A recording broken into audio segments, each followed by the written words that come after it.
প্রাথমিক শিক্ষক নিয়োগ দুর্নীতির তদন্তের মাঝেই এসএসসির শিক্ষক নিয়োগ এবং এসএসসির অন্যান্য নিয়োগ নিয়ে তৎপরতা ইডির অন্দরে।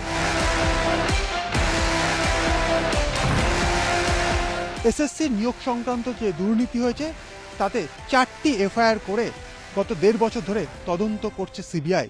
সিবিআইকে চিঠি দিয়ে এই সকল মামলার নথিপত্র চেয়ে পাঠালো ইডি।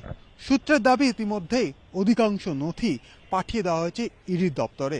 মূলত তদন্ত করতে গিয়ে সিবিআই আধিকারিকরা এই 4টি এফআইআর তদন্তে কি কি তথ্য পেল, অর্থাৎ এসএসসির নবম ও দশম শ্রেণীর শিক্ষক নিয়োগে যে দুর্নীতি, একাদশ ও দ্বাদশ শ্রেণীর শিক্ষক নিয়োগে যে দুর্নীতি হয়েছে, এমনকি এসএসসির গ্রুপ সি ও গ্রুপ ডি নিয়োগের ক্ষেত্রে যে দুর্নীতি হয়েছে তা তদন্ত করছে সিবিআই। তাদের 4টি তারা এফআইআর করেছে এবং এফআইআর করে ইতিমধ্যেই পার্থ চট্টোপাধ্যায়, কল্যাণময় গঙ্গোপাধ্যায়, সুবীরেশ ভট্টাচার্য, এসপি সিনহা, এছাড়াও জীবন কৃষ্ণ সাহার মতো বিধায়ককে গ্রেপ্তার করা হয়েছে বিভিন্ন এজেন্ট, সাব এজেন্টদের।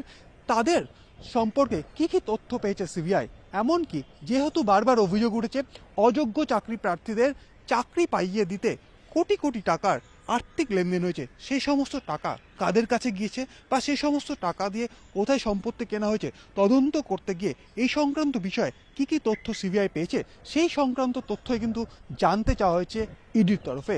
সূত্রের দাবি, ইডির তরফে এসএসসি নিয়োগ সংক্রান্ত দুর্নীতি মামলাতে যে মানি লন্ডারিং অর্থাৎ যে আর্থিক লেনদেন হয়েছে সেই বিষয়ে তারা তদন্ত করতে চাইছে এবং এই তদন্ত করতে গিয়েই তারা তৎপর হয়েছেন এবং সপ্তাহখানেক আগে সিবিআইকে চিঠি পাঠিয়ে সমস্ত নথি চেয়ে পাঠানো হয়েছিল ইডির তরফে।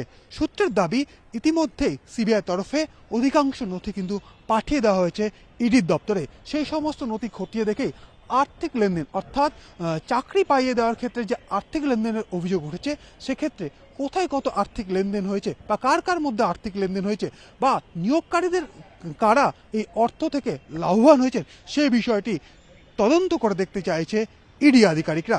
এই জায়গা থেকেই প্রাথমিক শিক্ষক নিয়োগ দুর্নীতির পরে এবার এসএসসি নিয়োগ দুর্নীতি নিয়ে তৎপর ইডি। সেক্ষেত্রে তারা তদন্ত করবে এবং তদন্ত করে এসএসসির যে 4টি নিয়োগ দুর্নীতি হয়েছে অর্থাৎ শিক্ষক নিয়োগ ছাড়াও গ্রুপ সি এবং গ্রুপ ডির ক্ষেত্রে যে নিয়োগে যে দুর্নীতি হয়েছে সমস্তটা কিন্তু ইসিআইআর করে কিন্তু তারা তদন্ত করবে, অর্থাৎ মানি লন্ডারিং।